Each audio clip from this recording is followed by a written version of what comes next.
한 달간 계속되는 시장의 조정.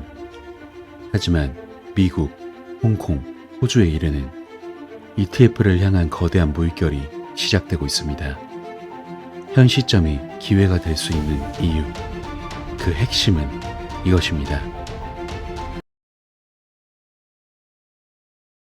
안녕하세요. 크립토피아입니다. 금일 브리핑 시작해볼게요. 먼저 최근 비트코인의 추세를 보면 약 한 달 동안 조정을 겪고 있는 가운데 미국 자산운용사인 번스타인이 단기 목표가를 15만 달러로 예측해 주목받고 있거든요. 기관 투자자들이 아직 본격적으로 들어오지 않았고 시간이 지나면서 시장으로 유입이 늘어날 것이라는 이유에서인데 2025년 말까지 도달할 수 있다고 전망했어요. 일단 지금 상황을 보면 비트코인 현물 ETF 상품들은 올해 1월 초 미국 시장에 출시된 후 3개월 동안 약 120억 달러 상당의 자금을 유입시켰었죠. 그러나 그 후 20일은 자금 유입세가 현저히 줄어든 모습을 보였고 자금 유입을 주도했던 블랙록 비트코인 현물 ETF는 70일 넘게 자산 순 증가를 기록했지만 이 기록도 지난주 멈추면서 3영업일 연속 유입량 0을 기록 중이죠. 현재 비트코인 현물 ETF는 시동이 꺼진 비행기 같은 상황에 놓여있는 셈이라고 할 수 있는데 이걸 두고 시장에서는 ETF가 프라이빗 뱅크나 자산 운용 매니저 등 더 많은 중개 플랫폼과 연결되기 전 일어날 수 있는 일시적인 현상이라고 보고 있거든요. 자산 운용사들이 운용 중인 자체 규정을 감안해보면 비트코인 현물 ETF를 자신들의 포트폴리오에 넣을 수 있게 되기까지는 시간이 더 필요할 것이라는 분석을 하고 있는 거죠. 그렇다면 당장의 변동성을 견디며 비트코인 보유를 유지해야 할지 궁금하실 텐데 핵심은 오는 5월 23일 미 증권거래위원회의 이더리움 현물 ETF 승인 여부를 기점으로 시장의 관심이 이더리움에 집중될 수 있을 것 같은데 비트코인 현물 ETF가 통과될 때처럼 SEC 승인이 거부되면 행정소송으로 이어질 가능성이 높고 투자자들은 이더리움 선침해를 해야 한다는 아이디어를 떠올릴 것이라는 게 시장의 분석이죠. 그리고 또 하나 주목해야 할 흐름은 현물 비트코인 ETF가 홍콩에서 드디어 거래가 시작되죠. 몇 달 동안 간절히 기다려온 승인으로 이 지역 비트코인 산업에 새로운 시대를 알리는 신호라고도 할 수 있는데 여기서 이 관련 ETF 수수료가 시장의 예상치보다 낮게 책정되면서 좋은 신호로 보이고 있고 이러한 ETF는 내외 투자자 모두로부터 상당한 관심을 끌 것으로 예상되고 있죠. 이에 대해 현물 비트코인 ETF 발행자는 홍콩의 비트코인 및 이더리움 현물 ETF 발행 규모가 첫날은 넘어 미화 2억에서 3억 달러에 이를 것으로 예상된다. 중국 AMC는 홍콩이 첫날 비트코인 ETF 흐름과 거래량에서 미국을 능가할 수 있다고 확신하고 있다 라고 자신감 있게 발언을 내뱉었는데 현재 홍콩의 현물 비트코인 ETF는 잠재적으로 최대 250억 달러의 새로운 수요를 창출할 수 있을 것으로 예측되고 있고 더욱 중요한 건 홍콩의 시장 접근 방식, 특히 실제 청약 및 엄격한 자금 세탁 방지 조치와 같은 운영 프로세스는 암호화폐 ETF 영역에서 새로운 기준을 제시한다고도 할 수 있기 때문에 이 역시도 매우 긍정적이라고 할 수 있죠. 그리고 여기서 끝이 아니라 추가적인 흐름으로 호주 금융업계가 미국과 홍콩에 이어 비트코인 상장지수 펀드 ETF에 새로운 물결을 받아들일 준비를 하면서 혁신적인 변화를 맞이할 준비가 되어 있다는 신호를 보내고 있거든요. 대형 발행사가 앞장서면서 업계 전문가들은 아시아 태평양 지역에 암호화폐 투자 패턴이 크게 변화할 것으로 전망하고 있는데 자세히 살펴보면 호주의 주요 증권거래소인 ASX는 주식 거래의 대부분을 처리하고 있고 최근 보고서에 따르면 첫 번째 현물 비트 ETF 승인을 고려하고 있어서 2024년 말 이전에 실현될 수 있다고 하죠. 그러면서 시드니에서 베타쉐어즈는 호주 증권거래소 ASX에 상품을 출시하기 위해 적극적으로 노력하고 있는데 회사 대변인은 최근 인터뷰에서 현물 비트코인 및 이더리움 ETF를 위한 티커 심볼을 이미 예약했다고 밝혔고 마찬가지로 호주의 또 다른 기업인 디지털X도 반기 실적에서 신청서를 제출했다고 밝혔어요. 또한 미국과 유럽에서 상품을 보유한 ETF 분야의 베테랑인 바네크가 올해 초 갱신 신청서를 제출하면서 호주 내 경쟁에 다시 뛰어들고 있죠. 이처럼 암호화폐 ETF에 대한 관심의 부활은 단순히 현재 시장 트렌드의 물결을 타는 것 이상의 의미가 있는데 지금 현재 ETF 부문에 들어오는 호주 자금은 연금과 연관된 자금이거든요. 이 규모가 2조 3천억 달러에 이를 만큼 매우 규모가 큰데 호주 은퇴 자산의 약 4분의 1이 자체 관리형 퇴직연금 펀드에 보관되어 있기 때문이죠. 따라서 결과적으로 보면 먼저 현재 미국에서 먼저 승인된 ETF는 자금 유입이 둔화된 건 사실이나 프라이빗 뱅크나 자산 운용 매니저 등 더 많은 중개 플랫폼과 연결되기 전 일어날 수 있는 일시적인 현상으로 분석되고 있고 더불어 이제 본격적으로 시작된 홍콩 ETF에서의 추가적인 자금 유입으로 등으로 인해 시장에 더한 상승세를 죽일 수 있으며 여기서 끝이 아니라 호주에서도 ETF를 향한 움직임들이 나오고 있어 미국, 홍콩, 호주에 이르는 ETF 자금들이 연달아 들어오는 최고의 시기가 다가오고 있다는 말이 돼요. 이에 따른 시장의 상승은 당연히 따라오는 것이고 더불어 이런 금융상품이 출시되는 것 자체가 비트코인을 주류 자산 클래스로 합법화하는 데 중요한 역할을 할 수 있기에 모든 흐름이 매우 긍정적이라는 거 필히 체크하시기 바라고요. 다음으로 리플 소식 살펴볼게요. 역시나 핵심이 되는 소송에 대해서 살펴볼 건데 현재 소송 상황을 보면 리플은 SEC의 주장에 적절한 증거가 부족하다며 상당한 민사처벌을 요구하는 SEC의 요청에 이의를 제기했죠. 그러면서 SEC의 막대한 벌금 요구에 맞서 최대 1,000만 달러의 벌금을 제한했고 또한 리플 측은 ODA 거래가 기존 투자와 다르며 동일한 규제 조사를 받아서는 안 된다고 주장하고 있죠. 더불어 리플은 기관 SIP 판매에서 향후 위반이나 무모한 행동을 뒷받침하는 증거가 없다는 점을 지적하며 주장을 더욱 강화하고 있는데 이에 대해서 리플 소식을 꾸준히 전해주던 변호사 빌 모건 역시도 ODA 판매가 투자 계약을 구성하지 않으며 SEC에서 그렇게 취급해서는 안 된다고 주장하고 있기도 해요. 그에 대한 이유는 고객이 투자 목적보다는 빠른 국경 간 거래를 촉진하는 유틸리티로 XRP를 사용하고 있기 때문이죠. 더불어 이러한 정서를 반영하면 XRP가 1달러로 상승할 것이며 소송은 이번 여름까지 마무리될 것이라고 예상하고 있기도 한데 긍정적인 건 최근 실제로 고래들이 XRP를 다시금 주워 담고 있는 것으로 보이거든요. 바이낸스에서 움직임이 포착되며 7,500만 XRP 이상을 주워 담는 등의 모습이 보이는데 고래들이 봤을 때 다시금 XRP를 주워 담을 가치가 있다는 건 소송에서의 긍정적인 흐름을 예측한 움직임이라고도 볼 수 있겠죠. 따라서 지금 시점은 그간 몇 년간 이어져 오던 리플 소송의 최종 판결이 다가오면서 그에 따른 시세 상승 역시도 기대되는 시점으로 소식에 따른 가격 변동폭이 매우 클 것으로 예상되오니 홀더분들과 투자자분들 모두 유의 깊게 지켜보셔야 한다는 말씀 강조드리고요. 금일 브리핑은 마무리하도록 할게요. 마지막으로 영상 하단의 고정 댓글 보시면 이런 시장의 다양한 관점들에 대해 교류할 수 있는 소통방 링크 있으니까 많은 참여 부탁드릴게요. 감사합니다.